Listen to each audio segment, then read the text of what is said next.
Something shocking is coming in Blood of My Blood Season 2, a moment that could change everything we thought we knew about the Fraser legacy. Rumors are spreading that this season might finally reveal the birth of Jamie Fraser. Yes, that Jamie, the heart of Outlander himself. But what if the story isn't as simple as a birth?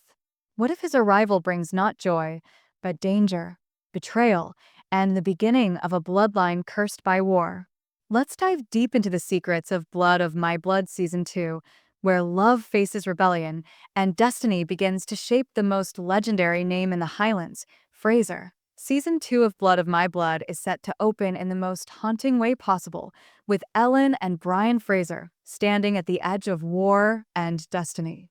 The Jacobite uprising is no longer a distant fear, it's right at their doorstep. After their emotional reunion in the finale of Season 1, fans hoped they would finally find peace together. But this is Outlander's world, and peace never lasts long. Brian, torn between his duty to the Highlands and his love for Ellen, makes a choice that will define his entire family line. He joins the rebellion from the very first episode. We can feel the tension rise.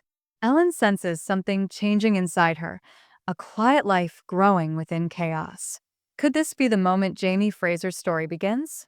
The show might not say it outright at first, but every subtle hint, the look in Ellen's eyes, her secret smiles, her sudden fatigue, will make the audience wonder. This isn't just another chapter, it's the origin of the man who will later change history with Claire. But before joy comes heartbreak. Because Ellen's pregnancy, if it is Jamie's beginning, comes at the worst possible time, a time when survival means hiding, fighting, or running. Meanwhile, the winds of war are blowing harder across the Highlands. Brian and Myrta, loyal to their cause, prepare to march into the heart of the uprising. Yet, their greatest fear isn't death on the battlefield, it's leaving Ellen behind. Alone, hunted, and possibly pregnant, Ellen must rely on her strength and on the few allies she can trust. One of those allies might be Jocasta, who's caught between family loyalty and the dark politics of the clans. Their interactions could reveal a powerful bond, one that shows the sacrifices women make in silence while men chase honor and glory. But the war isn't the only danger circling Ellen. Malcolm's uncle, Grant, returns with vengeance burning in his eyes. He blames the Frasers for his nephew's death and swears to destroy everything connected to them. His spies are everywhere, and his hatred doesn't just threaten Brian's men, it reaches straight for Ellen. If he discovers she's expecting, he could see the unborn child as his final revenge. This layer of danger adds a chilling suspense. Will the future of the Fraser line survive before it even begins? At the same time, Dougal and Colum Mackenzie find themselves torn apart by the uprising. Old grudges against Ellen resurface, but Dougal, now more seasoned and reflective, begins to see the bigger picture. War demands alliances, and even he can't ignore the value of family.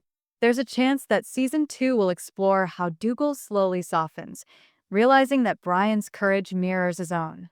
It's possible we might even see a fragile truce between the Mackenzies and the Frasers, something that will later echo through Jamie's own life.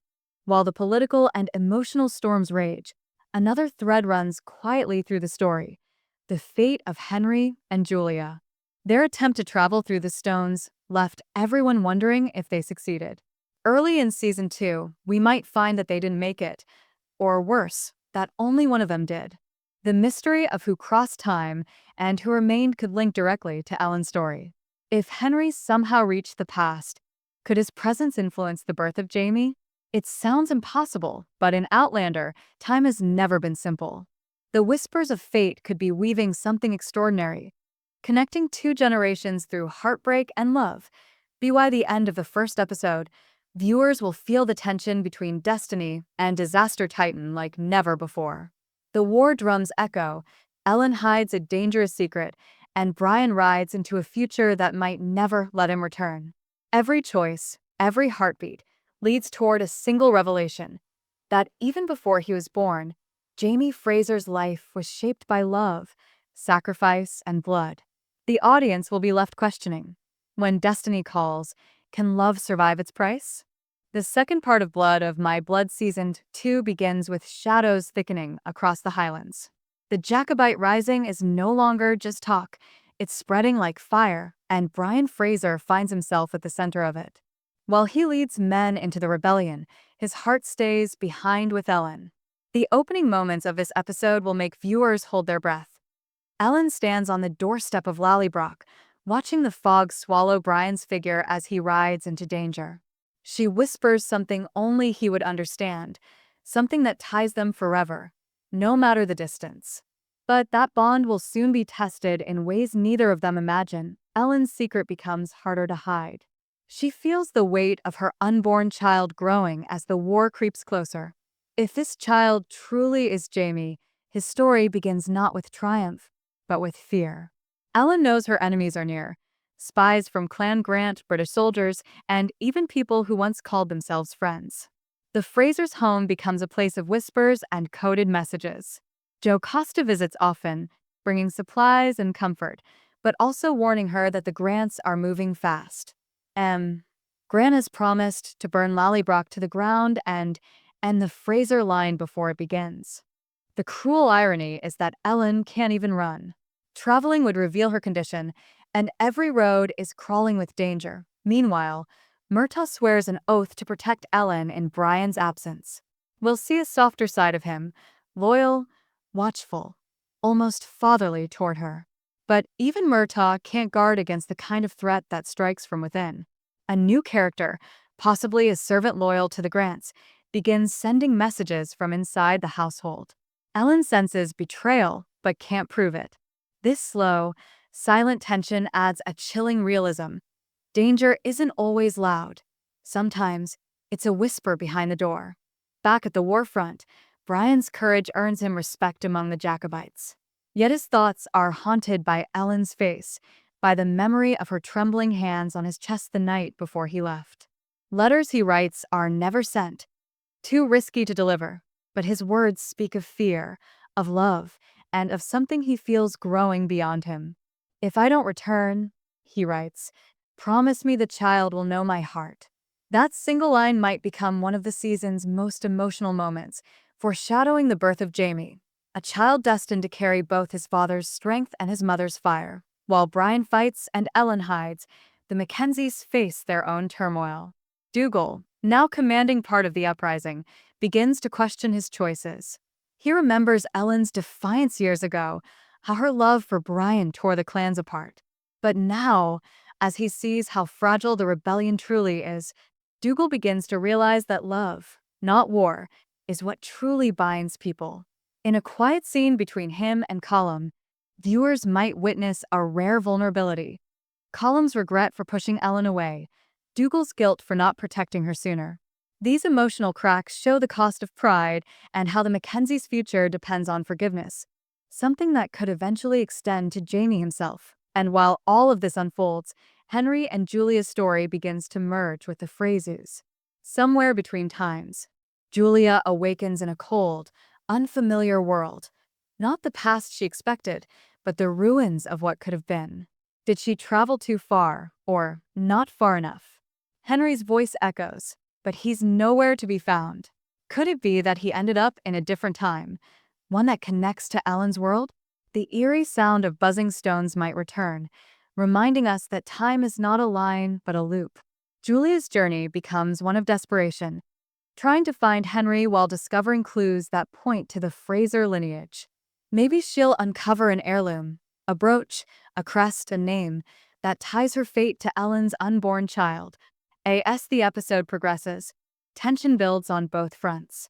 The rebellion takes a brutal turn, and messages from the front lines suggest heavy losses. Ellen's nights are restless, filled with visions of blood, fire, and a baby crying. Each dream feels more real than the last. When a wounded messenger finally arrives at Lallybroch, carrying Brian's bloodied scarf, Ellen breaks down, not in fear, but in fierce determination. She vows to survive for the child, no matter what it takes. In one of the episode's most powerful moments, Ellen goes into labor as thunder roars outside. Alone, afraid, and surrounded by enemies, She brings new life into a dying world. We may not hear the child's name yet. The show might save that revelation for the next episode, but the way she looks at him will tell us everything. The heir of the Fraser bloodline has arrived, born in the heart of war, carrying a destiny written in pain and love. As the camera lingers on Ellen's tear-streaked face, Murtaugh kneels beside her, whispering that Brian's spirit will never leave them. But just as relief begins to fill the air, a shadow appears at the doorway, a figure watching from the storm. Is it an ally come too late, or the enemy who will change everything?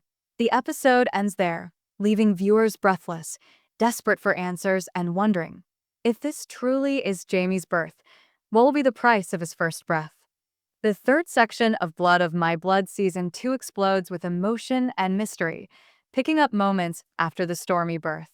Ellen cradles her newborn in trembling arms, her face pale from exhaustion and fear. Outside, thunder rolls over the highlands like a warning from fate. The baby's cries echo through Lallybroch, soft but steady, the sound of life defying death. Yet there's no time to rest. The figure at the doorway steps closer, revealing a familiar face. M. Grant. His eyes burn with hatred and grief, and in that moment, Ellen realizes that her child's first breath may also mark her last stand. Murtaugh rises, sword in hand, ready to defend the fragile peace they've built. But Grant isn't alone. Behind him stand two armed men, soldiers paid to deliver vengeance. Ellen, clutching the infant close, refuses to surrender. The confrontation is tense and quiet at first, like the world is holding its breath. Then chaos erupts. Murtaugh fights with the strength of 10 men, fueled by loyalty and love for the Frasers. Ellen hides in the shadows, protecting the baby as blades clash and shouts fill the night. One of Grant's men falls, then the other, but not before Murtaugh takes a wound to the shoulder. Finally, Grant faces Ellen directly. His fury is mixed with sorrow, his words trembling as he accuses her of cursing his bloodline. "Your love destroyed mine," he spits, blaming her for Malcolm's death and the ruin of the Grants. Ellen doesn't beg. She stands tall, blood on her hands, defiant even in terror. "This child is innocence," she says, "and his name will outlive your hate." Her words hang in the air like prophecy. Grant hesitates for a heartbeat, long enough for Murtaugh to strike the final blow. When it's over, silence returns. Rain falls through the broken roof, washing away the blood as Ellen clutches her child, whispering, "You are safe now, Jamie." Yes, Jamie Fraser is born. But this is not a moment of peace. It's the birth of destiny wrapped in tragedy. Ellen collapses from exhaustion, and Murtaugh carries both mother and child to safety, fearing soldiers may return at any moment. As dawn breaks, he lays her by the hearth and tends to her wound. She's weak but alive, and when she opens her eyes, she sees something beyond the room, a flicker of light, like the shimmer of the stones. The sound of buzzing fills her ears for just a second. It's as if time itself recognizes the arrival of the one who will shape its flow.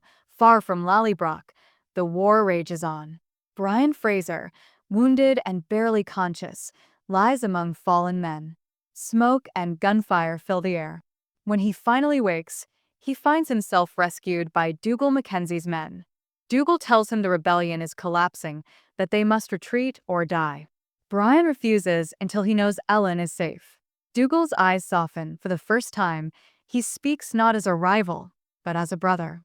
"You have more to fight for than Scotland now," he says. That single line will become one of the season's emotional anchors, symbolizing the fragile bond slowly healing between the Frasers and the Mackenzies. Meanwhile, in another time, Julia stumbles through a desolate glen, clutching the same Fraser crest Ellen once wore. The stones had not taken her to the time she expected. Instead, she has landed between centuries, lost in a mist where echoes of the past and future collide. She begins to hear voices, a woman's lullaby, a baby's cry. Unknowingly, she's walking closer to Ellen's moment in time.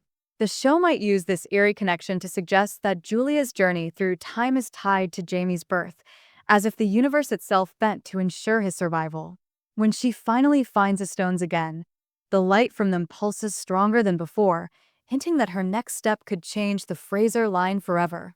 Back at Lallybroch, the calm is shattered once more. Soldiers loyal to the crown arrive, hunting rebels and sympathizers. Murtagh hides Ellen and the baby in a secret cellar while he distracts them. The soldiers ransack the house, breaking furniture and shouting demands. One of them discovers blood on the floor and grows suspicious. The tension tightens until Ellen's baby lets out a soft cry, faint, but enough to draw attention. In that heart-stopping moment, Murtagh does the unthinkable.